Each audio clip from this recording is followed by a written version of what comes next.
Senhoras e senhores, muito boa tarde. Gostaria de pedir a todos vocês que tomem seus assentos. Vamos retomar as nossas atividades deste 7º Encontro Nacional da Indústria. Nós teremos agora o prazer de ouvir mais um debate de um tema extremamente importante que será mediado pela jornalista Denise Campos de Toledo. Nós vamos discutir agora o seguinte tema: há espaço institucional para relações do trabalho dar apoio à competitividade? Então, até já, bom proveito a todos.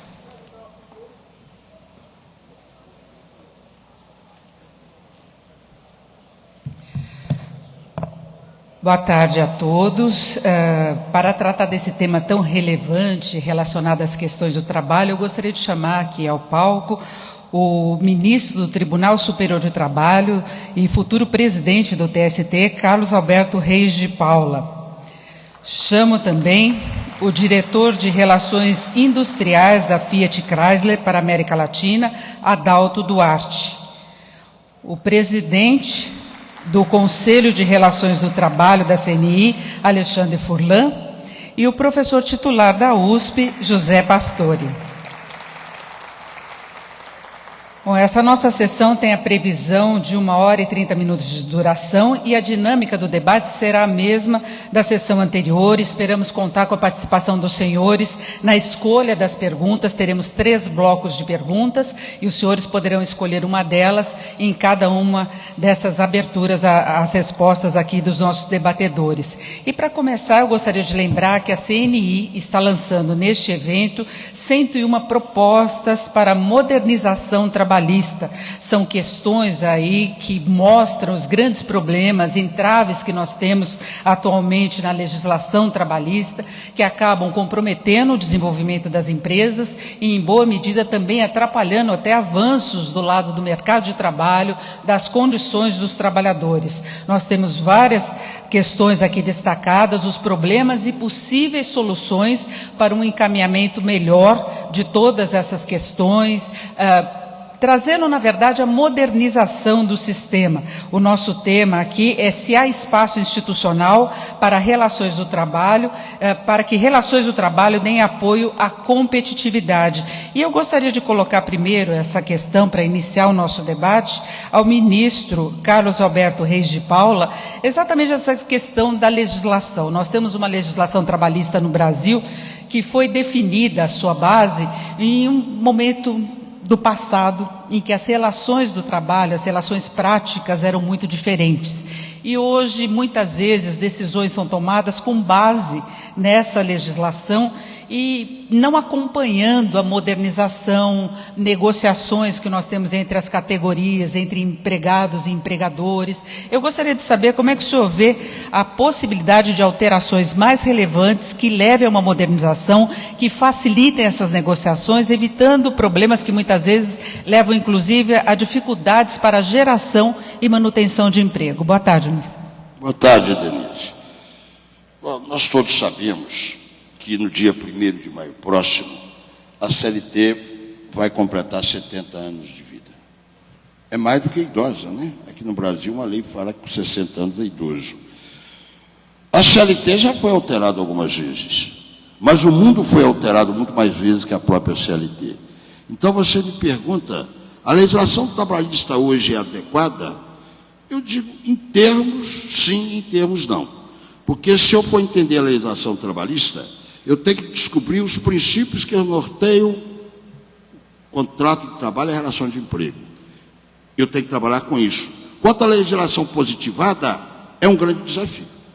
E eu estou aqui, como futuro presidente do TST, para lhes dizer que a Justiça do Trabalho aceita o desafio de refletir sobre a legislação trabalhista.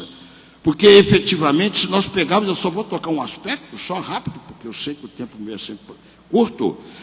Se nós abrirmos a Constituição de 88, nós vamos perceber que a ótica do Constituinte original de 88 foi estabelecer uma prevalência inicial da negociação coletiva. E a grande pergunta que eu faço, meu querido professor Zé Pastore, é que nós não aprendemos a negociar. Nós não sabemos negociar. Os senhores que são empresários talvez sejam ótimos empresários para negociar bens de capital e de serviço. Não em relação aos prestadores de serviço. E isso vai de um lado como vai do outro. Tanto do lado do empregado, quanto do lado dos empresários. Respondendo a você objetivamente, a legislação necessita de um aggiornamento, como diriam os italianos. A legislação precisa. E eu acho que essa necessidade há de ser encarada pela sociedade, e eu acho que quem tem que coordenar isso é o Tribunal Superior do Trabalho, trazendo para essa reflexão os empresários e os empregados.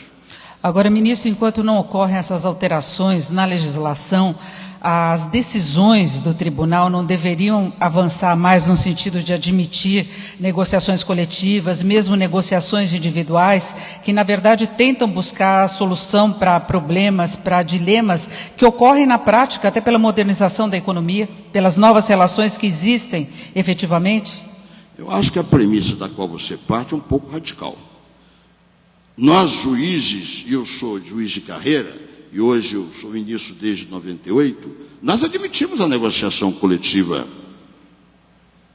Nós admitimos. O que ocorre é que, com frequência, certas negociações não são validadas porque nós entendemos que há bem maior que não pode ser ofendido.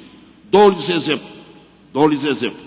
Se você faz uma negociação com redução de férias, com redução de descanso, é razoável aceitar? Continuo te fazendo a pergunta, você poderia me criticar, mas acontece que nós colocamos na Justiça do Trabalho muito limite para a negociação, e é verdade, erro nosso, porque nós magistrados, infelizmente, nós ainda trazemos, e eu digo isso por conviver dentro de uma magistratura do Tribunal Superior, nós ainda pagamos o preço de sermos formados dentro de uma mentalidade e não avançamos o suficiente. Bom, o professor José Pastore, que foi citado pelo ministro, gostaria de saber a sua posição em relação a isso. O senhor, que há bastante tempo defende uma reforma trabalhista, não é? Não que se fale exatamente de uma reforma, mas de mudanças para acompanhar a prática que nós temos hoje das relações de trabalho. Boa tarde, Denise. Boa tarde a todos. Não há nem dúvida que a questão do trabalho hoje é estratégica para qualquer negócio, qualquer investimento. Investimento busca duas coisas. Primeiro, fatores de produção disponíveis e acessíveis. E segundo, regras claras do negócio. Infelizmente, nós não temos regras claras na legislação trabalhista, com raras exceções. Nós temos regras no Brasil, é um absurdo dizer isso, que tributam o passado. Tributam aquilo que já aconteceu. Há pouco tempo houve uma lei complementar dizendo o seguinte, olha, houve um erro de cálculo nas autoridades administrativas que recolhiam o fundo de garantia por tempo de serviço e há um buraco no fundo. Isso precisa ser coberto com mais 0,5% ao mês na alíquota do fundo e mais 10% na indenização. Aplicando-se isso ao passado, quer dizer, a um assunto passado, a um assunto que aconteceu há muitos anos atrás, na época dos planos econômicos. E, de repente, as empresas se viram às voltas com essa despesa adicional, para a qual elas não geraram receita, porque foi coisa do passado. Em cima disso, apareceu uma outra lei que diz o seguinte, quando o aviso prévio é indenizado, para cada ano trabalhado, o empregado receberá mais 3 dias. Isso se aplica a todo o quadro de pessoal da empresa. Uma empresa que tem empregados na média 10 anos, em 10 anos de firma, ao serem despedidos e indenizados, em lugar de receberem 30 dias de aviso prévio, vão receber 60 dias. Ou seja, 100% de aumento aplicado ao passado. Ao passado. A empresa não gerou recursos no passado para poder enfrentar isto. Agora, com a devida vênia do meu querido amigo ministro Carlos Alberto, o TST diz o seguinte, olha, todas as cláusulas dos acordos que vocês negociaram são eternas. valem para sempre agora. Então, a empresa que negociou um PLR generoso, de 3%, 4%, 5%, porque os ventos eram bons, eram dias de brigadeiro, céu de brigadeiro, ela vai ter que aguentar isso aqui, mesmo nos dias ruins. Ou seja, pagar um percentual de PLR, porque o Tribunal Superior do Trabalho disse que as cláusulas são eternas. Isso é muita insegurança, isso é imprevisibilidade. É isso que dá razão a muitos investidores estrangeiros que dizem que no Brasil é difícil fazer negócios. Por quê? Porque nem o passado é previsível no Brasil. E o Alexandre Furlan está aqui com vontade de comentar o mesmo assunto, é isso? Não, eu não tenho a didática do professor Pastor e muito menos a eloquência do ministro, a quem rendo as minhas homenagens, porque antes de iniciar o debate, e agradeço, Denise, a sua participação aqui, a de todos os companheiros, antes de começar o debate eu disse ao ministro, se alguma crítica fizermos, ela não tem caráter pessoal, mas ela tem um caráter geral a determinados tipos de atuação que nós temos tido, não só do Tribunal Superior do Trabalho, como do Ministério Público do Trabalho, enfim, que prejudicam a nossa competitividade, e eu vou divergir do ministro de saída quando ele diz assim que nós não sabemos negociar. Será que nós não sabemos negociar? Quando o ministro disse que a CLT está em vias de completar, de ser septuagenária, e todo mundo sabe disso aqui, não preciso repetir isso para ninguém, ela vinha de um tempo em que você regular as relações de trabalho de forma mais efetiva era imprescindível. Nós vínhamos de um Brasil campesino, cujos trabalhadores migravam para os centros urbanos e não tinham uma proteção. Hoje, eu que sou catarinense, hoje eu moro no Mato Grosso. Se você for numa cidade a 850 quilômetros de Cuiabá, lá perto da divisa com o Pará, que tem 5 mil habitantes, um sindicato de trabalhadores ela tem. Então, esses conceitos de hipossuficiência do trabalhador não existem mais. Não existe hoje, nós queremos negociar. Eu acho que o diálogo social tripartite é a única forma que nós temos de evoluir para um Brasil competitivo nas relações de trabalho. Então nós sabemos sim negociar. Agora o duro é quando a gente negocia, e como disse o professor Pastore, nós não temos segurança do que estamos negociando. E não se trata de suprimir direitos, porque eu acho que os direitos dos trabalhadores, a partir do momento que nós alçamos a maioria absoluta dos direitos dos trabalhadores a um patamar constitucional, estão lá no artigo 7º, elencados todos os direitos dos trabalhadores. O que nós queremos não é suprimir férias, mas é dizer assim, olha, se eu tenho uma empresa que trabalha com sazonalidade, por que é que eu não posso dividir as minhas férias em 3 vezes de 10 dias, se o meu empregado topar? E às vezes assim, numa convenção coletiva, como disse o professor Pastor, eu estou numa maré boa, eu concedo algumas benesses. Por que é que depois a lei diz que elas não se incorporam definitivamente aos contratos de trabalho? Por que é que o TST, vamos dizer assim, não vou dizer se arvorando porque é uma palavra muito forte, mas por que é que o TST, em substituição ao Legislativo, põe o enunciado 277? Não, elas valem para sempre, a não ser que vocês vão lá e negociem o contrário. Mas se o ministro mesmo diz que a gente não sabe negociar, se eles dizem que nós não podemos negociar, como é que nós vamos fazer? Então eu acho assim, que reconhecer a autonomia da vontade sindical, reconhecer o acordo bilateral de vontade das partes, é a única maneira que nós temos de efetivamente responder a pergunta que foi lançada no começo. Existe espaço para que as relações de trabalho contribuam para a competitividade do país? E aí, permeando todos os problemas que nós já conversamos aqui, de tributação, de infraestrutura, de regulação, de boa gestão, de boas práticas no serviço público, eu acho que existe esse espaço, e esse espaço é muito grande, porque os entraves que nós, antigamente, empresários, pensávamos que existiam só nesses outros aspectos, hoje nós estamos vendo que os passivos ocultos gerados por decisões da Justiça do Trabalho e por ações do Ministério Público do Trabalho, que manejam ações civis públicas, a torto e a direito, e talvez até ideologizando um pouco a situação, eu não falo do juiz, mas eu falo de alguns procuradores, eu acho que nós estamos destruindo as relações de trabalho no país. E a partir do momento que eu vejo um empresário, colega, dizer assim, Furlan, por mim eu robotizava a minha empresa inteira, eu automatizava ela totalmente, e eu acabava com metade dos meus empregos, porque hoje eu não suporto mais, eu pergunto, será que somos nós que não sabemos negociar? Chegamos a um ponto em que as dificuldades relacionadas ao trabalho, elas acabam dificultando a geração de empregos. Estamos num momento muito favorável da economia brasileira no que se refere à oferta de emprego, informalidade, lembrando que há um desequilíbrio muito forte entre as várias regiões e tem essa questão da substituição do trabalhador por máquinas, exatamente para evitar problemas relacionados ao trabalho, para garantir maior produtividade, que é uma outra questão. E, ao mesmo tempo que temos essa recuperação do mercado de trabalho, devemos lembrar que temos o problema de falta de mão de obra qualificada e nós temos também essa dificuldade aí de avanços maiores, até em função do ritmo de crescimento da economia. Mas eu queria ouvir agora a opinião do diretor de Relações Industriais da Fiat Chrysler para a América Latina, o Adalto Duarte. Boa tarde, Denise. Boa tarde a todos, colegas presentes, ministro, um grande prazer revê-lo. Queria tomar a pergunta original sobre a espaço institucional para relações de trabalho apoiar a competitividade e uma colocação que você colocou, Denise. Primeira fase, você colocou que é do imediato. Estamos vivendo um momento muito bom de emprego e tudo mais.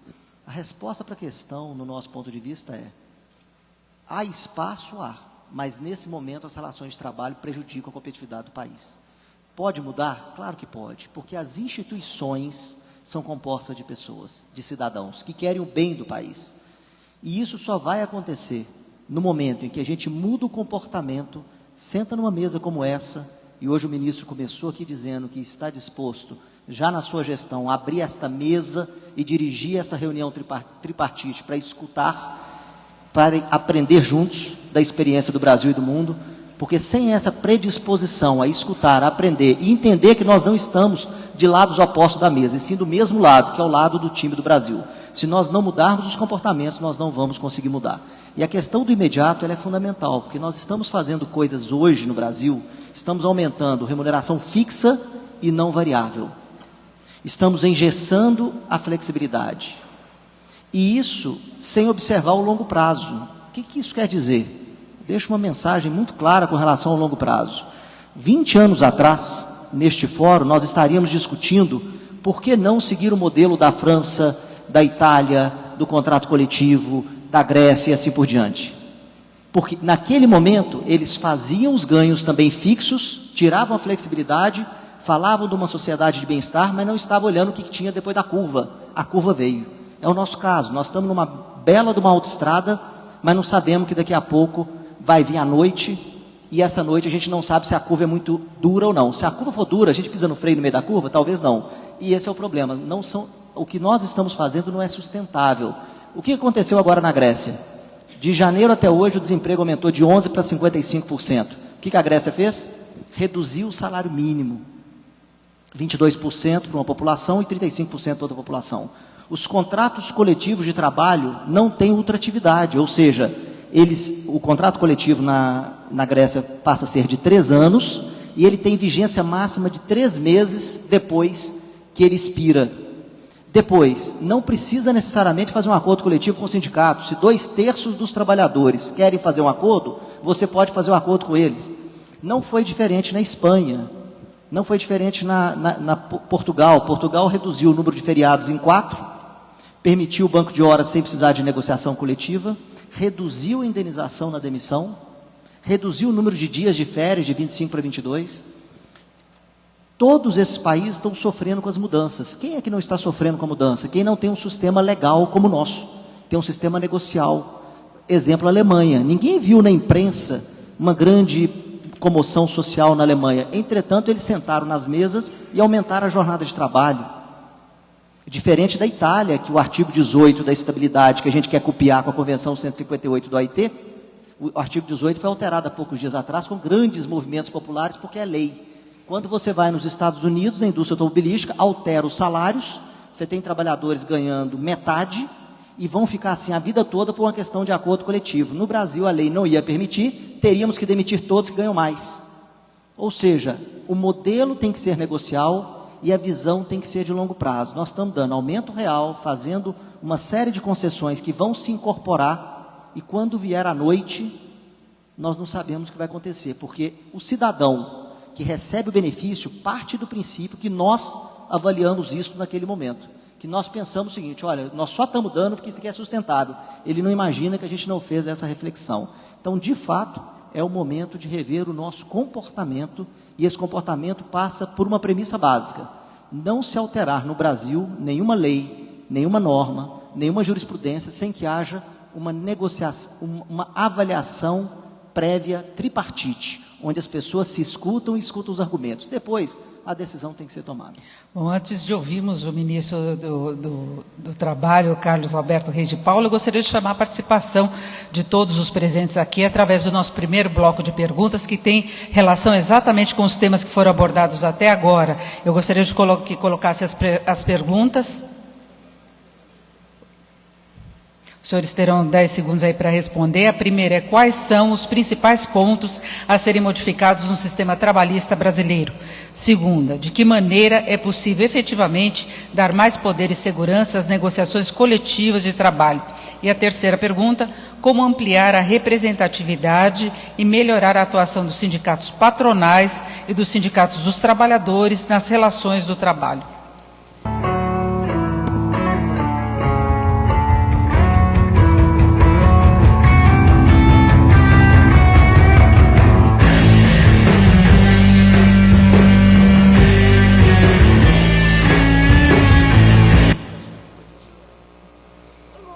Bom, a primeira pergunta: quais são os principais pontos a serem modificados no sistema trabalhista brasileiro?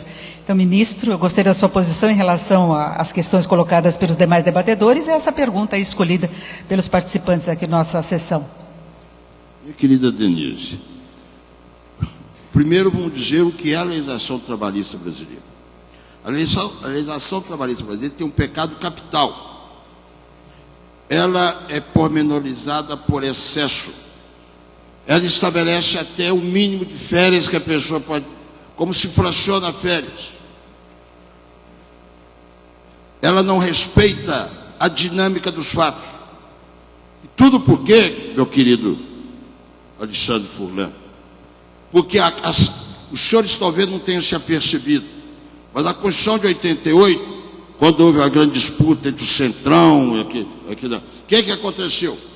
Colocaram todos os direitos, deram a eles natureza constitucional. Onde já se viu a Constituição falar sobre aviso prévio? Está lá, professor. E dito aviso prévio proporcional, não sou eu que inventei, o Constituinte originário. E é bom que os senhores tenham ciência disso. Então vejam só, você me pergunta, o que é nesse... A pergunta prevalente aqui é assim: quais são os principais pontos? Eu lhes diria apenas alguns itens. O que é necessário? Necessário é criar, através de lei, uma cultura de negociação. Dou-lhes um exemplo, partindo da própria Constituição. A Constituição, no artigo 11, ela diz assim: nas empresas de mais de 200 empregados, é assegurada a eleição de um representante destes com a finalidade exclusiva de promover-lhes o entendimento direto com os empregadores. Os senhores sabiam que tinha esse texto? Ou seja, é necessário criar, dentro de cada empresa, meu querido Adal, que trabalha na Fiat, alguém que negocia. E eu lhes pergunto, eu disse que os senhores não sabem negociar?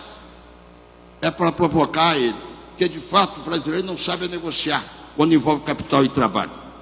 Se esquecendo do artigo 170 da Constituição, que diz que não cuida de direitos trabalhistas, mas que diz que a ordem econômica é fundada em 2 princípios básicos: valorização do trabalho humano e livre iniciativa. Então não se estabelece ordem econômica sem valorizar o trabalho humano. Agora, o legislador é uma péssima pessoa a falar sobre isso.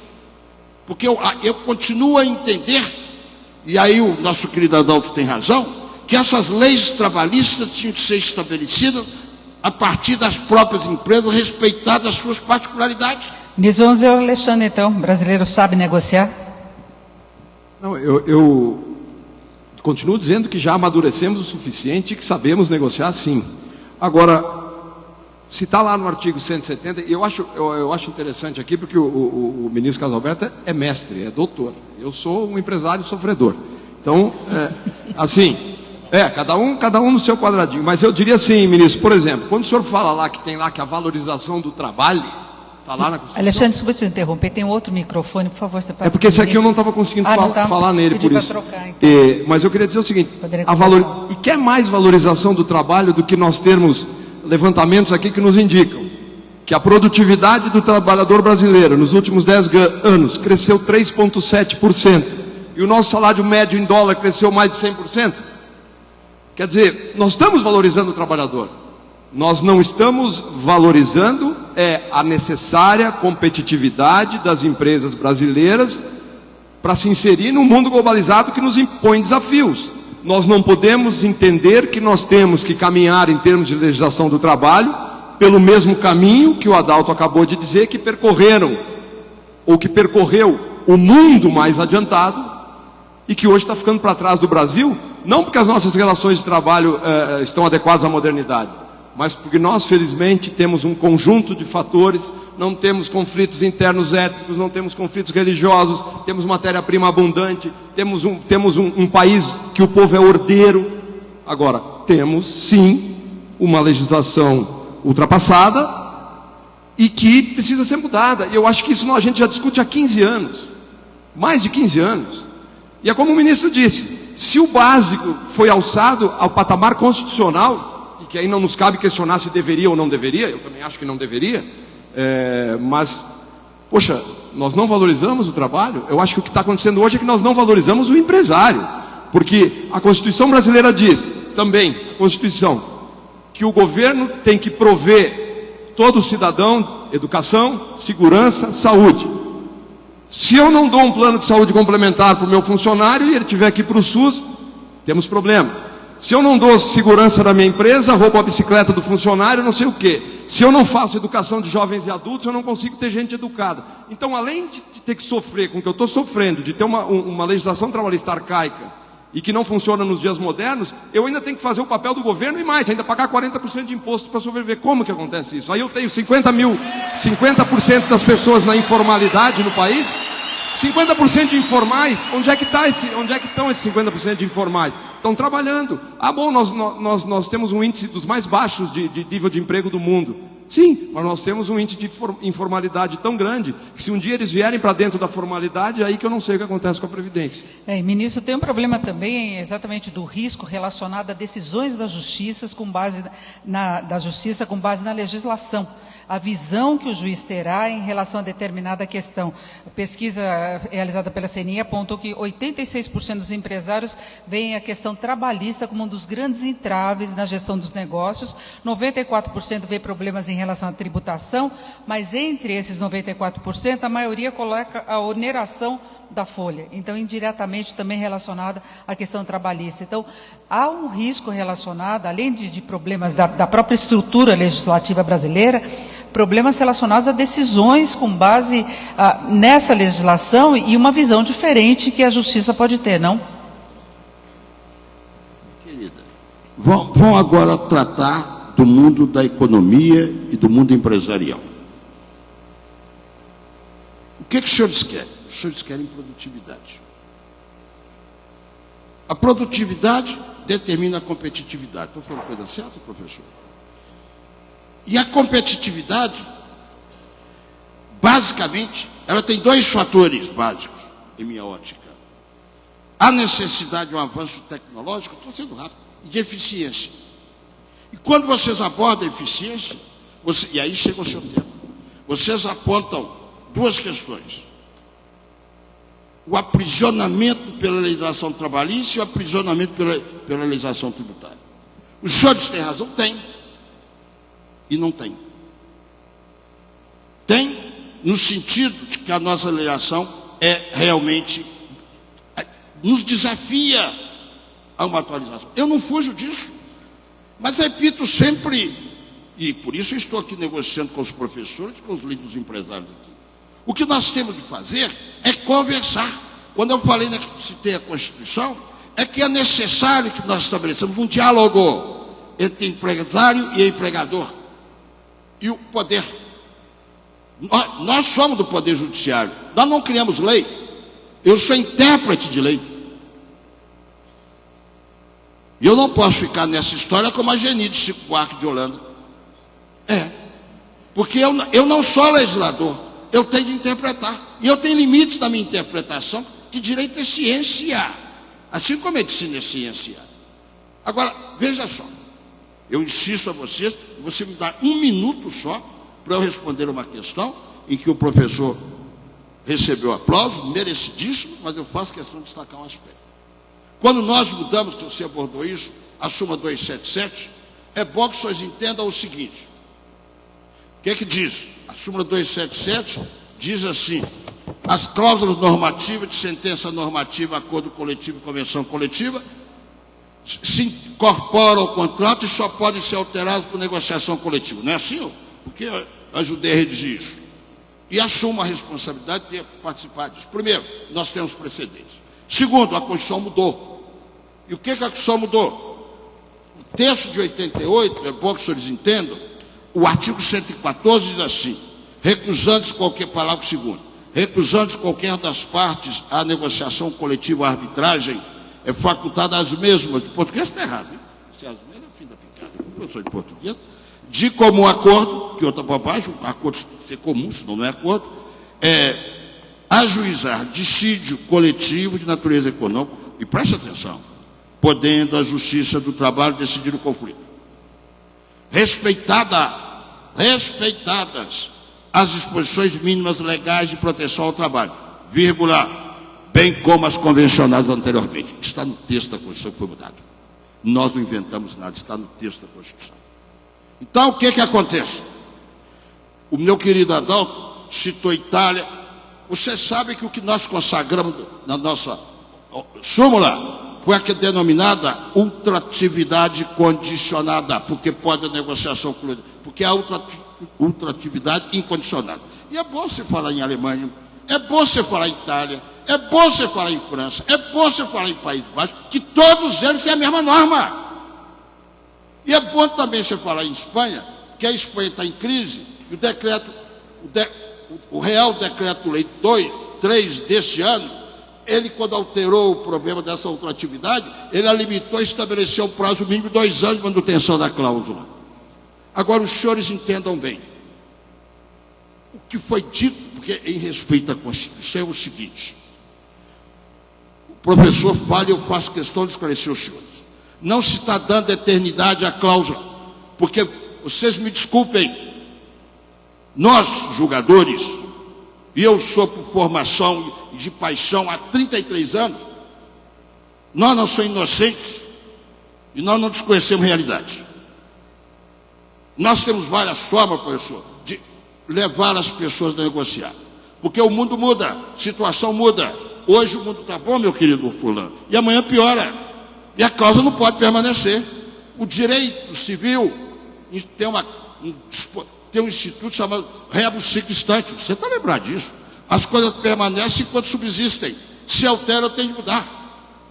Ou eu vou ser burro, desculpe a expressão, manter coisas inviáveis. Se a empresa inviabilizar, não tem mais emprego. Vocês querem saber a verdade. Não somos nós que vamos acabar com as empresas. Porque não é essa a hipótese. Os senhores acham que a justiça é... Não é. Não é. E não pode ser. Porque para ter trabalho tem que ter empresário, meu querido.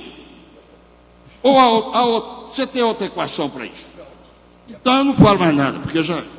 Como foi provocado, eu diria, não existe empresa sem empregado, não existe empregado sem empresa. Agora, o que nós estamos, ministro, aqui a questionar é que justamente quando se citam esses países e nós olhamos para eles, nós percebemos que nós estamos caminhando ou tentando percorrer o caminho que eles percorreram e que notadamente foi um equívoco.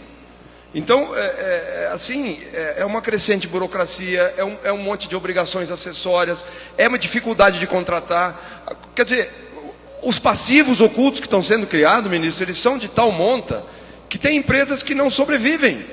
Eu vou fazer uma coisa para o senhor. Eu também, o senhor sabe, eu fui, na época que existiam os juízes classistas, eu judiquei por 6 anos lá no Tribunal da 23ª Região, recém-criado também pela Constituição de 88, lá no Mato Grosso. E por sorte minha, a minha formação era jurídica e eu conseguia acompanhar algumas coisas lá. E eu vejo, por exemplo, uma coisa hoje. Quando eu julgava lá, de cada 100 reclamatórias trabalhistas que ingressavam na Justiça do Trabalho, eu estou tergiversando um pouco aqui, de cada 100 que ingressavam, uma tinha pedido de dano moral. Hoje dano moral é que nem batata frita, acompanha o prato. Quer dizer, de cada 100 reclamatórias, 99 têm pedido de dano moral. Será que nós mudamos tanto a nossa atitude para com os nossos empregados, que hoje, assim, se eu chegar para um funcionário e disser para ele assim, pô, você está muito mole hoje, vamos acelerar o passo. Pega uma testemunha, assédio moral, me humilhou na frente dos colegas, e nós estamos tendo respaldo para isso, ministro, dentro das estruturas de poder. Isso também não é desestabilizar as relações, então isso que é complicado para nós. Isso não é criticar o TST, pelo contrário, eu tenho no TST 5 ministros que eu posso dizer que são meus amigos. Então não é desconsiderar o TST, não é desconsiderar a cultura jurídica que cada um ministro, até porque para chegar a ministro, há de ter uma cultura jurídica, pelo menos é isso. Notório saber jurídico, conduta ilibada, para chegar no topo da estrutura judiciária da Justiça do Trabalho no país. Mas, se o senhor nos dá essa abertura, então vamos negociar mais. Mas não vamos, através do judiciário, legislar para causar insegurança jurídica numa relação que nós estamos querendo melhorar e não deteriorar. Ministro. O problema é que ele tem razão em quase tudo. Em quase tudo. Você sabe por quê? Porque essa realidade que ele está falando... Não! Você está vendo como é que eu repeti a ele bateu o pau para mim. O problema todo é esse. Mas escuta só, minha querida Denise. Eu também sou assustado com a reação dos trabalhadores. Eu sou assustado mesmo. Você tem absoluta razão. Olha, eu já julguei processo que a pessoa pede dano moral porque o empregador o manda embora, usando de um direito potestativo, dá aviso prévio, porque ele se sentiu ofendido. Ela tem certa paciência. Ele não tem garantia de emprego, não tem estabilidade. Qual é o dano moral? Mas veja só. O que eu quero dizer aos senhores, só para simplificar, e eu sou muito polêmico, por isso vocês gostam, porque eu tenho algumas crenças. Primeiro, nós temos de criar interrogações e angústias dentro de nós. Segundo, nós temos, já disse aos senhores todos, já disse ao querido presidente Robson, a quem levarei o meu convite de posse e com quem eu quero manter contatos estreitos, linha direta, sem intermediário, que eu não preciso de terceirização, nem porta-voz. Nós temos de conversar. Porque conversando, nós já começamos a resolver o problema. Então o problema é esse. Perfeito. Bom, nós estamos discutindo todas essas questões trabalhistas relacionadas ao desenvolvimento das empresas também, essa preocupação com o custo trabalhista, porque há muito tempo se falava demais em carga tributária, se falava no problema de infraestrutura do país, problemas que permanecem, mas cada vez mais o custo trabalhista é citado também como um dos entraves para o desenvolvimento das empresas. Então fica aquela dificuldade de se tentar equilibrar direitos trabalhistas, conquistas dos trabalhadores, aumento salarial e a produtividade, competitividade das empresas, redução de custos. E para isso eu vou chamar o segundo bloco de perguntas, com a participação aqui de todos os presentes. Eu peço aí a colocação das perguntas. A primeira delas é se é possível diminuir os custos com os empregados sem diminuir seus direitos e benefícios. A segunda, como adaptar os contratos de trabalho às novas relações de trabalho que surgem atualmente. E num cenário sem grande crescimento, como é possível adequar o sistema trabalhista para estimular a geração de empregos formais?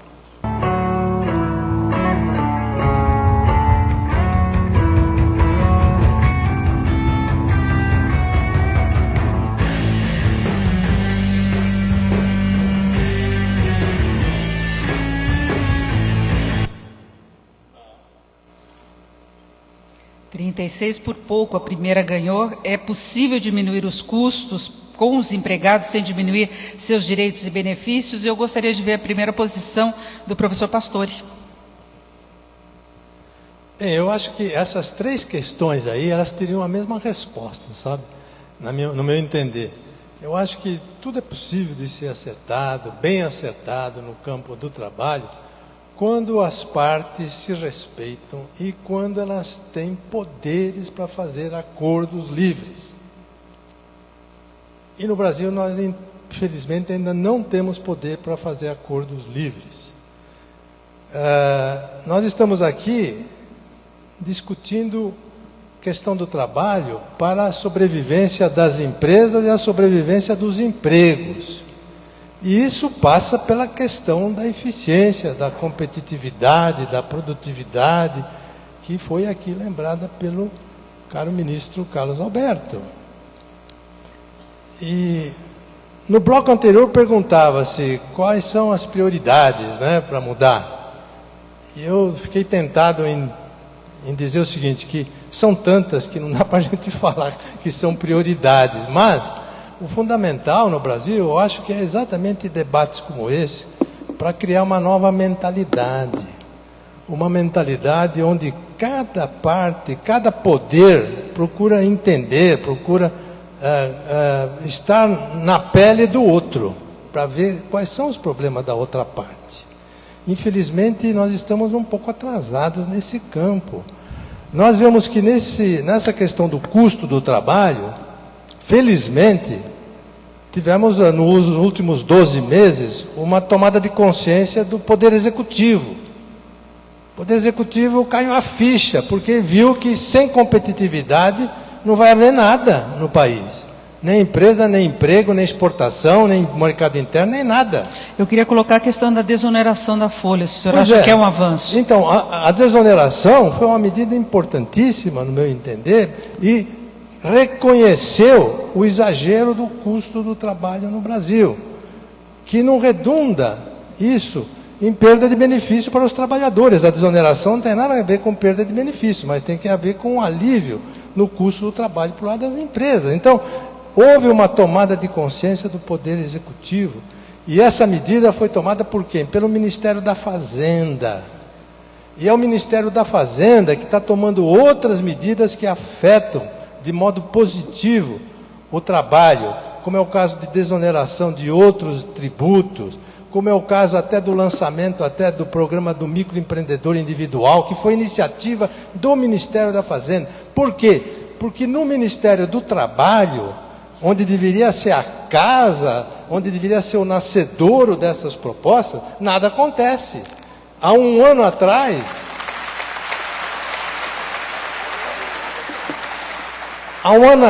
Denise, eu estive no Ministério do Trabalho e fiz uma pergunta simples. Eu perguntei, escuta, quanto custa gerar um emprego no Brasil? Eu andei do primeiro andar até o 7º, ninguém foi capaz de me responder isso. No Ministério do Trabalho, não sabe o custo do emprego, não sabe o quanto precisa investir para gerar um emprego. A insensibilidade é muito grave, é muito séria, que se estende também ao Ministério da Previdência. E que se estende também, no meu entender, com o devido respeito, à Justiça do Trabalho, que toma decisões desconsiderando os impactos econômicos, sociais e outros até, mais graves, políticos até, daquilo que decide. A semana passada ainda eu dei uma palestra para desembargadores da Justiça do Trabalho, falando sobre os custos das decisões judiciais. Fiquei pasmo, depois de apresentar todos os dados do impacto grande das decisões, tanto de sentenças como de súmulas de jurisprudência, os participantes, quietos, calados, insensíveis, disseram, professor, vai desculpar, mas o senhor veio falar na plateia errada, porque nós aqui temos que seguir a lei, nós estamos seguindo a lei, não temos nada a ver com esse negócio do econômico. E professor Isso é uma mentalidade, Carlos Alberto, me permite tratá-lo como amigo, que precisa ser superada. Não podemos ficar com essa mentalidade no Poder Judiciário. Então, assim como eu estou criticando o Ministério do Trabalho pela sua insensibilidade no campo do emprego, estou também criticando a Justiça do Trabalho pela insensibilidade nisso que tange aos impactos econômicos das decisões que toma. E muitas vezes, muitas empresas acabam optando por ampliar o risco de problemas na justiça para tentar driblar os custos e os entraves de uma legislação trabalhista que está superada. É o caso das empresas que acabam contratando, transformando os empresários em PJ pela pouca margem de manobra que tem para negociar com os empregados, né? E eu gostaria até nessa questão de redução de custos, de ouvir o Adalto, que trabalha na área automobilística, que tem substituído muito mão de obra por máquinas, a automação tem ganhado força até para garantir maior produtividade e redução de custos, né? O que determina o preço do produto é o cliente, é quem paga o produto. E quando ele vai comprar o produto, ele simplesmente olha o preço, a qualidade, a beleza e o tempo de entrega. Todos nós somos assim. A gente não olha onde ele é fabricado. Por isso mesmo a gente observa alguns fenômenos curiosos, como por exemplo o aumento das importações e a nossa dificuldade para exportar. Dificuldade para exportar é uma coisa, mas com o mercado interno crescendo tanto, imaginar que nós vamos ter dificuldade de vender o nosso próprio produto, porque é um produto feito do outro lado do mundo, depois de passar 24 horas no navio, ainda consegue chegar aqui mais barato, quer dizer que tem alguma coisa que está errada. O que está errado é que pode ser alterado sem mexer nos direitos trabalhistas. Exemplos. Nós gastamos hoje como empresas no Brasil 17,9 bilhões de reais pagando sentenças na Justiça do Trabalho.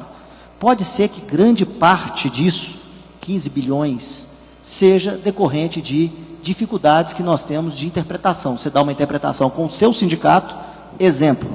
Você pode, por exemplo, combinar com ele que vai dar café da manhã, lugar para jogar bilhar, lugar para rezar, igreja, lugar para cortar cabelo, para que a pessoa não fique pela cidade grande correndo alguns riscos. Depois que você negociou isso, aquilo ali vira hora extra por uma decisão judicial. Então esse é um custo, é um exemplo. Exemplo, nós fazemos um acordo para reduzir o intervalo de refeição, que isso é prático no mundo todo, inclusive sem acordo, né? E como a CLT fala que precisa da autorização do Ministério do Trabalho, o sindicato, que hoje decide salário mínimo nacional, fator previdenciário e N coisas, não pode tomar essa decisão, tem que ser o Ministério do Trabalho. Conclusão, outro contencioso, você não pode dividir férias individual para você poder passar com seus filhos 2 vezes ao ano, férias escolares. Então, dei um exemplo aqui de 17,9 bilhões de reais, que são 2 milhões e 100 mil ações a cada ano na Justiça do Trabalho. Podemos buscar outro exemplo, o custo que nós temos com as autuações do Ministério do Trabalho. Exemplo, aprendiz. Tradicionalmente, a lei não mudou, você calculava 5% para fazer uma cota em cima das funções que demandam formação profissional. Alguém um dia acorda e fala o seguinte, não, agora eu acho que são todas as funções, ignora a lei. Isso gera 110 mil aprendizes que são colocados por ano através de inspeção, de fiscalização e não de uma interpretação adequada da lei. Isso nos leva à justiça. Isso transformou o sistema de cotas, que é um sistema social, em mais um tributo que onera o custo dos produtos brasileiros. Podemos dar um outro exemplo? NR12, proteção de máquinas e equipamentos. Nós estamos com um padrão feito dentro do Ministério do Trabalho, por uma comissão de nível de segurança mais rígido do que se exige na Alemanha. Tem alguma coisa que está errada. E não tocamos no direito do trabalhador. Você vê que até agora não falamos do direito do trabalhador. Né? Nós podemos continuar aqui com N exemplos, falamos de férias, podemos falar do 10%, o professor falou sobre o fundo de garantia, que nós criamos uma taxa a mais, os 10%, para poder cobrir isso. Pois bem, pagamos a dívida do passado e continuamos pagando os 10%, são 2 bilhões por ano que as empresas pagam, poderíamos estar deixando de pagar. Então nós temos assim muitos exemplos para poder dizer que é possível mexer num sistema como um todo sem tocar isso, basta ter a disposição de sentar na mesa. E nós precisamos mudar, sabe por quê, Denilson? A questão da produtividade ela é tão séria que se você imaginar que nos Estados Unidos a produtividade desde 1950 cresce 2%, produtividade do trabalho, ok? Do trabalhador. Ela cresce 2% ao ano, em média. Quando você compara a Coreia, na década de 60, a Coreia tinha 25% da produtividade dos Estados Unidos. Hoje ela tem 65%. Taiwan tinha 20%, hoje tem 80%. O Brasil, na década de 80, tinha 30% e caiu para 20% da produtividade dos Estados Unidos. Ou seja, nós estamos andando na contramão. A pergunta é, daqui a 20 anos, onde estará o produto? E já te respondo. No mês de outubro, nós tivemos 9 estados brasileiros que teve redução do nível de emprego. 9. 4 estados localizados em 4 das 5 regiões do país. Se você analisar os 12 últimos meses, variação do emprego, nos últimos 12 meses, nós tivemos 4 setores da indústria de transformação que tiveram uma redução negativa do emprego. Este é um sinal mais do que forte que, se a gente não virar essa chave já da competitividade e transformar o tema trabalho, não no pênalti, mas numa oportunidade, daqui a 20 anos nós não vamos estar falando de 4 setores da indústria de transformação. Talvez a gente esteja falando de país, a gente seja um daqueles países da Europa, que não existe mais indústria, somente área de serviço. Alguma coisa a acrescentar, Alexandre? Eu gostaria só, nesse momento em que foi falado da questão das prioridades, fazer uma pequena menção aqui, talvez fugindo um pouquinho do assunto, mas sempre dentro do tema que é tão complexo. Ontem eu fui questionado por alguns companheiros, dizendo assim, mas como é que a CNI me apresenta um trabalho, 101 propostas para a modernização das relações de trabalho? Será que não são muitas prioridades? E aí eu quero dizer a todos os senhores que estão aqui, que quando nós começamos a fazer esse trabalho, coordenado pela nossa área de relações de trabalho, nos apresentaram mais de 650 irracionalidades que existem hoje que entravam as nossas relações de trabalho.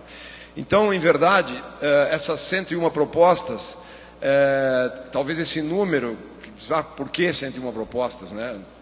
Mas ele é um número que nós chegamos e que ele nos faz sair de uma posição considerada reativa dos empresários brasileiros, que há muito tempo reclamam do que acontece no mundo do trabalho, mas simplesmente reagíamos quando tomávamos a paulada. Agora nós estamos sendo efetivamente propositivos. Nós estamos mostrando caminhos possíveis de avançar nas relações de trabalho com vistas a dar competitividade à indústria brasileira. Então o nosso propósito foi justamente consolidarmos um conjunto de propostas que reduzem problemas, reduzem custos, reduzem burocracia, reduzem insegurança, reduzem restrições à produtividade e à inovação, entre outros problemas. Só queria pontuar isso para dizer a todos os senhores que, ao avançarmos nessas 101 propostas, temos certeza que não vamos conseguir alcançar todas, mas que nós estamos mostrando, através desse documento, o quanto precisamos avançar e o quanto precisamos estar atentos a que a negociação nos vai levar a atingirmos a maioria desses objetivos. Ministro, por favor. Querida Denise, eu vou pontuar alguns aspectos a partir do que foi dito. Primeiro, triste é um país em que as questões do trabalho são tratadas no Ministério da Fazenda e do Planejamento, em que o Ministério do Trabalho cuida de tudo, menos do trabalho, sobretudo de criação de sindicatos para ampliar a receita para as centrais sindicais. É lamentável.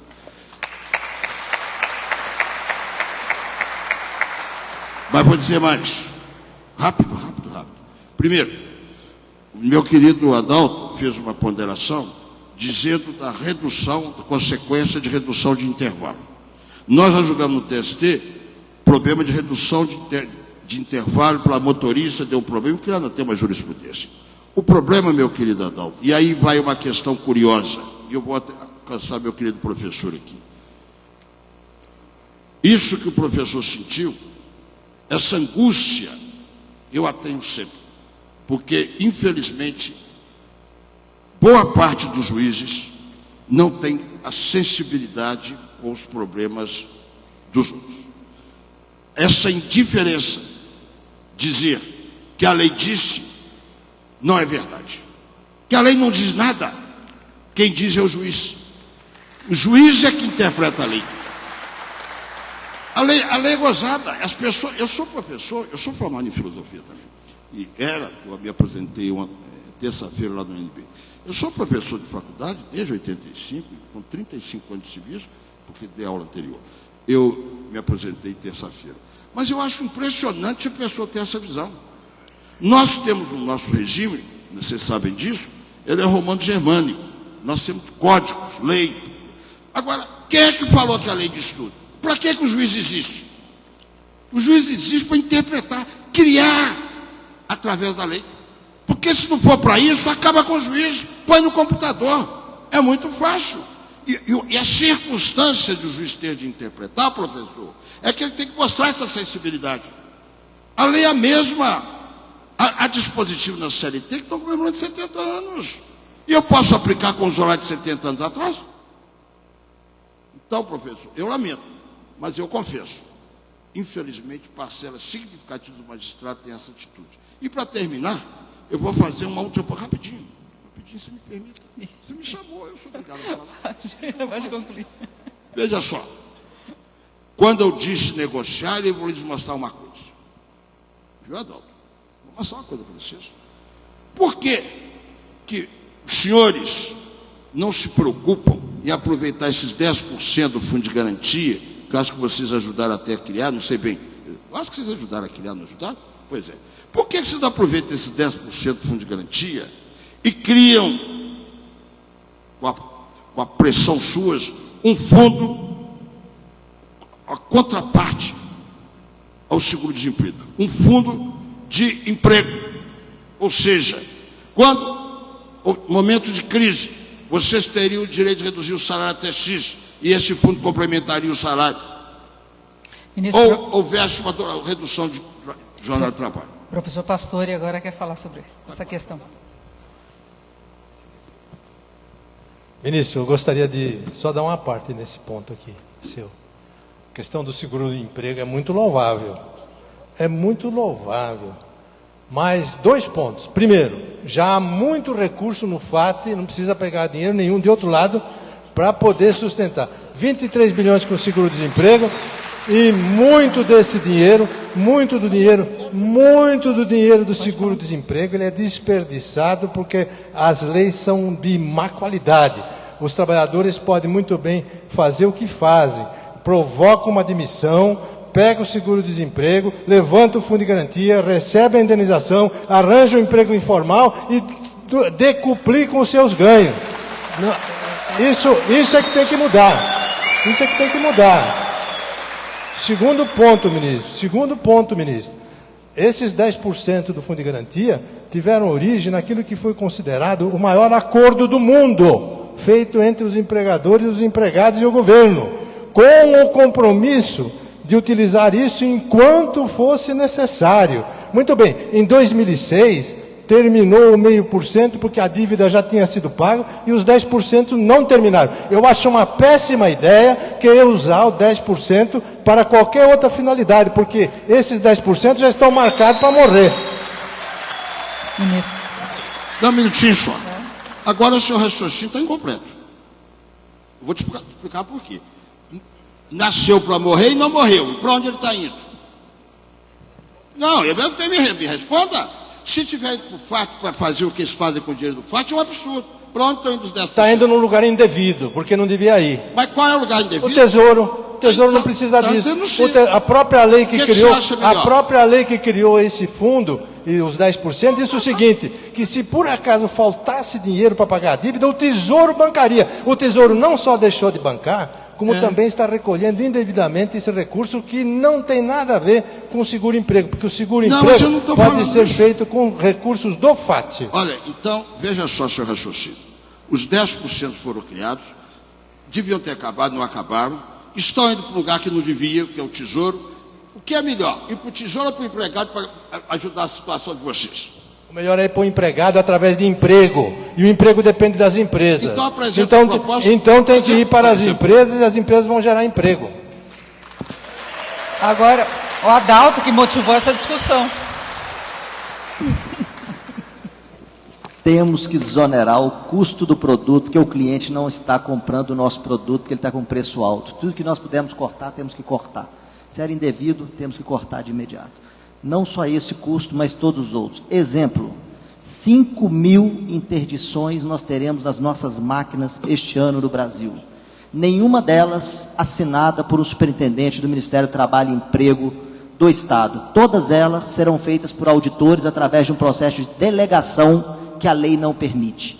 Esse tipo de coisa, onde você, ao invés de dialogar, notificar, você interdita como se fosse um risco grave e iminente, obriga a empresa a fazer investimentos que não precisava fazer ou que podia fazer escalonado ao longo do tempo. Para poder ter a sua máquina desinterditada, é um outro exemplo de tema que precisa acabar. Não só os 10%, mas também práticas como essa. Precisamos revogar a autorização para que o auditor faça a interdição do posto de trabalho sem antes ouvir o superintendente do Ministério do Trabalho e, principalmente, sem que tenha efetivamente risco grave e iminente. Não pode ser uma ferramenta para se poder conseguir mais alterações no posto de trabalho, muitas vezes desnecessárias. Bom, e agora nós vamos ao nosso terceiro bloco de perguntas, que trata das ações trabalhistas e o risco relacionado às decisões judiciais. Eu gostaria de que os senhores participassem do nosso terceiro bloco, escolhendo entre essas 3 perguntas. Por favor. Por favor, dá para colocar as perguntas ou nós prosseguimos?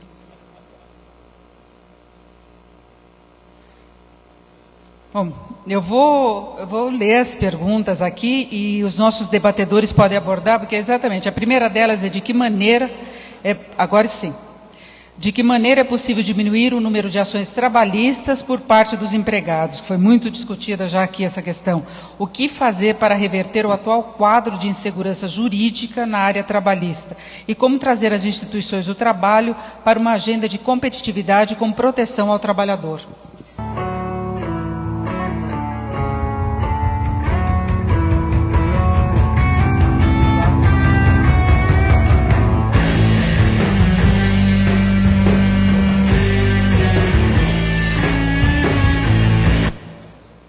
Denise.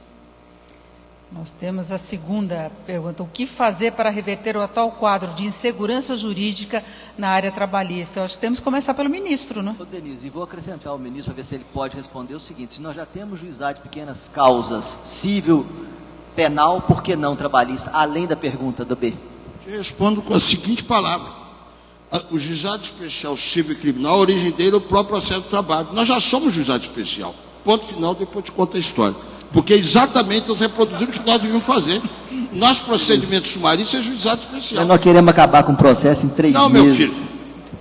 Encontremos soluções, ao invés de multiplicarmos órgãos e cargos. Acabemos com isso.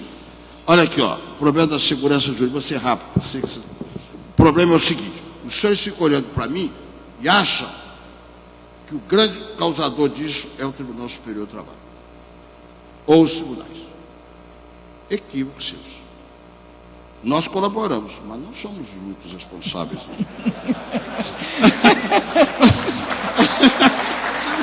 Mas vou lhe explicar o seguinte.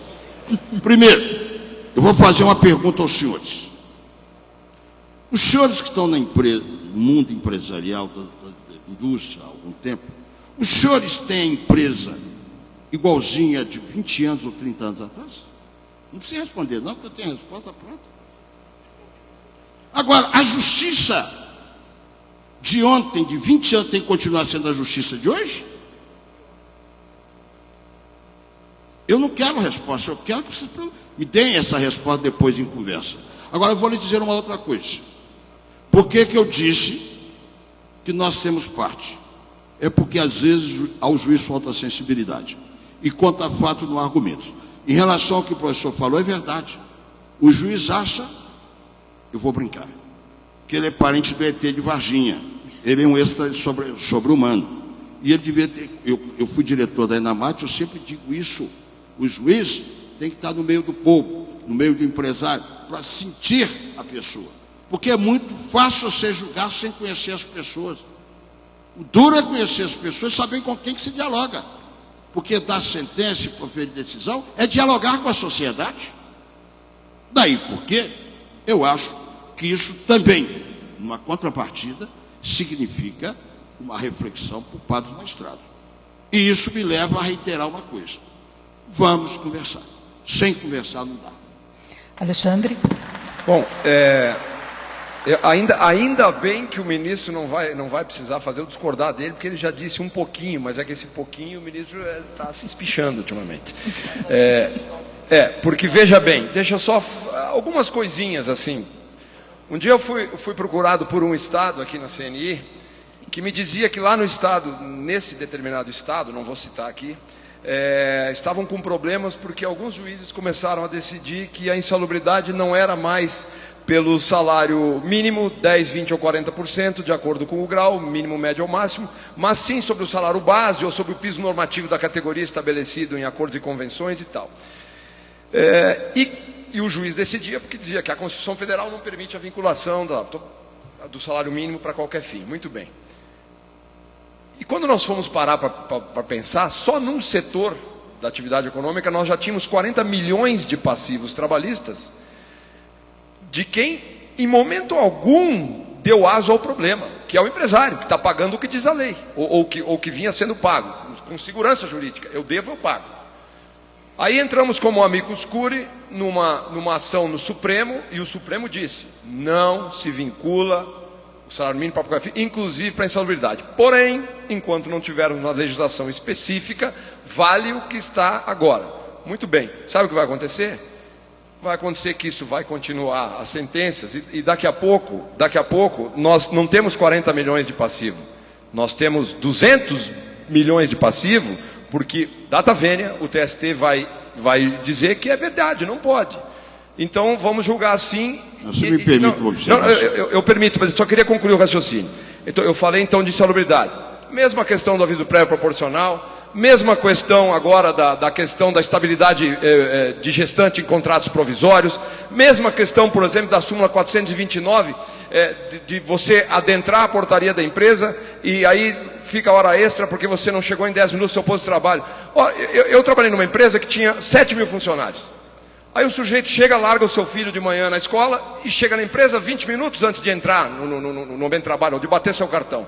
Aí tem um banco lá na empresa, ele vai ao banco. Aí tem o café à disposição, ele vai tomar o café. Aí tem uma mesa de pebolim, ele vai jogar pebolim, ou totó, como quer que chame, e outras coisas. Quer dizer, a gente me parece, ministro, que às vezes, assim, as realidades, as especificidades e as heterogeneidades do Brasil, que não são contempladas por uma lei em abstrato, também não são vistas na aplicação em concreto.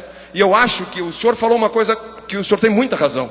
A partir do momento que o juiz não precisa mudar a sua personalidade, mas às vezes ele precisa mudar o seu comportamento. Porque quando o juiz começar a contextualizar que a decisão dele não é só uma decisão de cunho eminentemente de cumprimento da lei, mas ela é uma decisão que vai extrapolar para o social, para o econômico, para a segurança e tal, eu acho que esse é o grande problema. E data vênia, ministro, hoje em dia, pelas últimas súmulas que estão por aí, eu acho que no TST tem ministro se comportando como um juiz novo. Ministro. Não, eu só vou prestar um esclarecimento, aí você me repare, porque adicional de insalubridade ocorreu o seguinte: o Supremo deu uma decisão e o Supremo se confundiu. Em decorrência, eu tenho até inteiro tirado dessa gravação. Aí nós fizemos uma nova redação de uma OJ. Aí voltou a questão para o Supremo e eu vou lhe dar uma... Hoje eu te cumprimento. Quem devia 40, continua com 40. Todo adicional é sobre salário mínimo. Adalto. Uma proposta, baseado na pergunta que saiu aqui. A proposta é extremamente simples, ela depende somente de comportamento. Antes de tentar reverter qualquer coisa, nós precisamos estancar. E a gente pode fazer isso de uma forma muito simples. Primeiro, no Poder Legislativo, decide-se por uma vontade política de que nenhuma norma alterando regras trabalhistas vai sair mais, a não ser que ela seja através de uma mesa tripartite. Esse é um primeiro ponto, porque hoje a gente acorda de manhã e descobre que tem uma nova lei que temos que começar a pagar alguma coisa a mais. Então, o Poder Legislativo sobre esse tema não fala mais, deixa para fins de negociação. Poder Executivo, nós temos dois tipos de normas, portarias, como aquela portaria do ponto eletrônico, ou temos as normas regulamentadoras em matéria de segurança e saúde. Nenhuma norma pode ser feita, editada, sem que antes tenha uma negociação tripartite aberta, pública, como esse encontro que nós estamos fazendo aqui, aberto à mídia, aberto à sociedade. E, como é o Poder Executivo também fazendo normas, que a gente possa rever as normas que ele fez, que afeta as empresas, que afeta os trabalhadores, também de forma tripartite, envolvendo todos os poderes, envolvendo toda a sociedade. Do ponto de vista também do Poder Judiciário, existe uma prática hoje de se agrupar a jurisprudência para se organizar o Poder Judiciário. É uma ótima iniciativa. A sugestão é que, elencou o que vai fazer, damos uma parada, chamamos a sociedade, apresentamos aos diversos atores da sociedade, centrais sindicais, sindicatos, confederações empresariais, escuta todo mundo, fala por que está fazendo aquela proposta e depois seguimos em frente. Ou seja, discutir, conversar antes e assim a gente não vai ter mais as surpresas que nós estamos tendo hoje. Depois a gente pensa em começar a rever item por item. Professor Pastore, já entrando nas considerações finais, por favor, porque nós tivemos muitas questões relacionadas ao problema do trabalho, aos entraves colocados pelas questões trabalhistas. Então, eu queria saber como é que o senhor amarra toda essa situação. Eu quero endossar essa proposta do Adalto, que eu acho que é de bom senso, porque ela implica conversa, implica exposição de motivos, de razões, isso é muito importante. Eu acho que a melhoria da segurança jurídica depende do amadurecimento da democracia. O James Madison, que foi um dos criadores da democracia americana, ele dizia que democracia é um processo lento e que ele progride por fases. Na primeira fase, os governados precisam aprender a respeitar os governantes, os integrantes do poder executivo, legislativo e judiciário. Na segunda fase, os governantes precisam aprender a respeitar os governados, os governantes do poder executivo, legislativo e judiciário. E na terceira fase, que ele dizia a mais importante, os governados precisam controlar os governantes do poder executivo, do poder legislativo e do poder judiciário. Eu acho que nós estamos muito longe da primeira fase. Talvez a gente faça um esforço grande para entrar na segunda. E há anos-luz dessa terceira fase. O Brasil é um país ainda que ele está muito desequilibrado nesse tratamento de governados e governantes.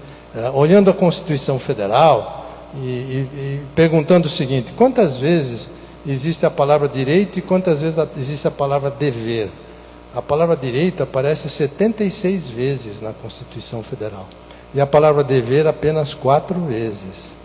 Está muito desequilibrado. James Madison não ia gostar desse desequilíbrio, não. Isso aqui não é check and balance, como ele dizia, não. É muito desequilibrado. E para agravar, produtividade aparece apenas 2 vezes na Constituição. E eficiência aparece apenas 1 vez na Constituição. Como é que nós vamos tocar um país com 76 direitos, 4 deveres, 2 produtividades e 1 eficiência? É difícil. É muito difícil. Antes da palavra do ministro, eu queria colocar até que o Alexandre até colocasse também a questão de todo o custo relacionado à contratação, que não é só uma questão de legislação, de risco, de ações trabalhistas. Nós temos muitos problemas, o trabalhador ele recebe um salário, agora o custo para a empresa é muito maior. Então tem esse problema ainda. Nós já abordamos aqui num dos blocos de perguntas exatamente essa questão de custo, né, que compromete a produtividade, a competitividade das empresas. Né? Eu acho que eu respondo e já finalizo, já faço minhas considerações finais. Obviamente a gente tem perseguido a desoneração da folha, porque todos sabemos, agora nós encomendamos recentemente um estudo à Fundação Getúlio Vargas, em que determinadas, na cadeia têxtil, por exemplo, por um dinheiro no bolso do trabalhador de 700 e poucos reais, o custo é de mais de R$2.000. E não é custo direto do trabalho, são todos os custos indiretos, os custos negociais, as inseguranças. Então, talvez um começo, claro, seja reduzir aquilo que legalmente está considerado como encargo na folha. Isso nós estamos perseguindo. Acho que ontem a presidente Dilma, em algum momento, ainda que de passagem, disse que, com todas as letras, que isso vai ser estudado e vai ser feito a redução da folha. Agora, por exemplo, só para finalizar mesmo, temos um outro problema, ministro, agora que nós estamos enfrentando em relação à legislação, à futura legislação. Terceirização. Será que nós não vamos conseguir entender que terceirização hoje é uma forma moderna de trabalhar? Será que nós não vamos conseguir, e alguns não vão entender. Eu vou dar um exemplo para o senhor rapidinho. Agora nós estamos com um problema com o Ministério Público em relação a um segmento, que é um segmento que o senhor sabe que já deu muita discussão no TST, que é o segmento frigorífico, porque nós temos no Brasil, 7 bilhões de dólares de exportação de carnes para países islâmicos. Para países islâmicos. É uma questão de religião, não é uma questão de legislação. E tem procuradores do trabalho que dizem assim, não me interessa, isso é terceirização de atividade fim. Então o islâmico, que é o paquistanês, o afegão, o iraniano, o iraquiano, que está aqui no país trabalhando, uma certificadora que tem que dizer assim, que pela religião o sangrador lá tem que ser islâmico, isso vai ser mais um problema, porque terceirização de atividade fim não é uma terceirização de atividade fim, é um problema religioso. Então, só fiz esse exemplo para dizer o seguinte, esses dias eu estava viajando na TAM, aí tinha dentro da revista da TAM estava malas Rimowa, alemã, que agora virou moda. E aí, assim, cada item da mala é feito num país diferente. E aqui no Brasil, a gente tende a achar, quando a gente fala numa coisa que é moderna, a gente ouve do outro lado, é precarização, é distribuição do trabalho, é não valorização. Já houve ontem, ministro, alguém que disse por aí, num blog, que as nossas 101 propostas de modernização, a CNI com isso estava tentando regulamentar o trabalho escravo no país. Então, a gente está andando muito longe, ministro.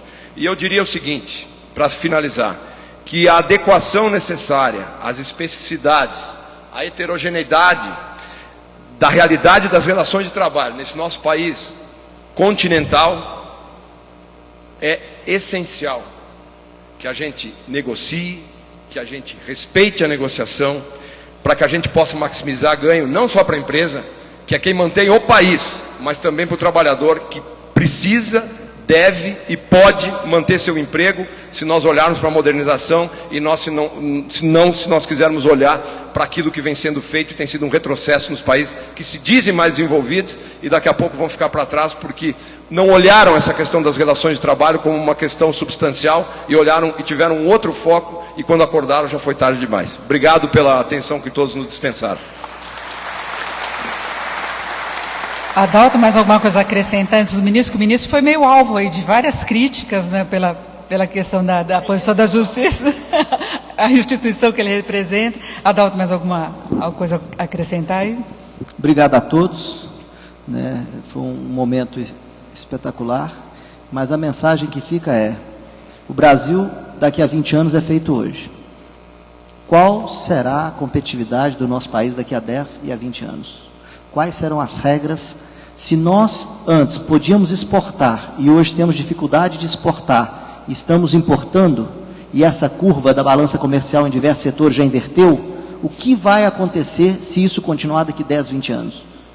Nós não podemos chegar daqui a 10, 20 anos, olhar para trás e falar assim, puxa vida, a gente previu isso naquele encontro do ENAI. Não, nós vamos passar a mudar isso a partir do dia 1º de janeiro. Nós vamos trabalhar sobre essas propostas de uma forma muito assertiva, porque o tempo passa. E a gente não vai voltar aqui para falar, pô, a gente podia ter aprendido com a história. Não, nós aprendemos com a história em momentos como esse, onde cada um aqui dedica um tempo a poder refletir, e com certeza essa mensagem vai para o Brasil, cada um do seu jeito, cada um com as suas convicções, e com esse processo de aprendizado coletivo, porque com certeza amanhã nós seremos pessoas diferentes de hoje, porque aqui tivemos essa oportunidade. Obrigado a você e a todos. Ministro. Vou fazer como eu fazia com meus alunos na sala de aula. Vou pontuar rápido para depois dar uma mensagem final. Terceirizar hoje é indispensável em qualquer atividade. Essa história que você está me contando, eu como corregedor, você deve estar sabendo disso, eu deferi, você sabe disso, que eu acho que você está rigorosamente certo. Você veio e me despachou. Se veio ou não veio. Agora, segundo item, você citou as malas. Eu vou só citar um fato. Antigamente tinha fábrica de automóvel, hoje tem montadora. E o que é montadora? É cada pedacinho de uma empresa. Não precisa de pegar mala lá da Alemanha para fazer esse exemplo. Você entendeu? Aqui a Fiat mesmo serve de exemplo. Terceiro item. Sua ideia de tripartite é a melhor. Porque vamos conversar. Agora só tem uma pergunta. O presidente Lula, no seu primeiro mandato, que se iniciou em 2003, criou o Foro Nacional do Trabalho. 2 anos discutindo. Posso lhes perguntar onde está o fruto do estudo? Em gaveta de quem? Eu tenho certeza que os senhores, professor Pastore, ministro, juiz, participaram. Não adianta nós fazermos reunião para fazer reunião, para simplesmente dizer que fizemos reunião. Quarto item. Eu queria colocar um tema, porque graças a Deus eu vou correndo agora, vocês não vão precisar me responder.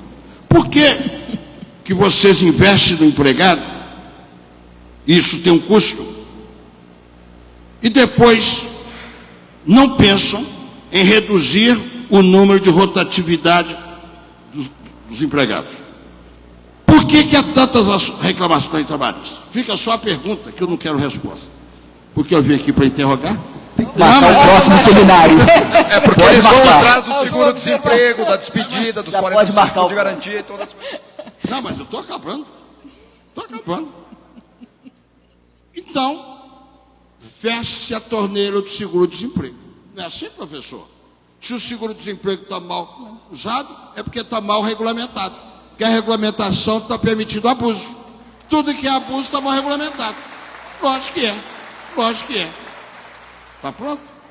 Mas o que eu quero dizer é o seguinte. Tenho certeza que não é por causa de mim, mas a Justiça do Trabalho está mudando. E comigo vai mudar muito mais depressa. Muito obrigado pela presença. Professor Bastore tem uma observação. Eu queria agradecer bastante o convite da CNI e aos colegas aqui do painel pela participação e dizer que eu estou muito feliz, porque estou vendo que nós vamos ter na liderança da Justiça do Trabalho um homem acessível, simples, com o qual nós podemos debater assim claramente, francamente, e a sugestão que o Adalto fez para nós fazermos essa discussão no Congresso Nacional, tenho certeza que ele vai aceitar também no âmbito do Poder Judiciário. Muito obrigado, parabéns, ministro. Bom, e eu agradeço a participação dos senhores nessa sessão, nesse debate que, a meu ver, foi extremamente produtivo, né? E eu agradeço a participação dos debatedores. Boa tarde a todos.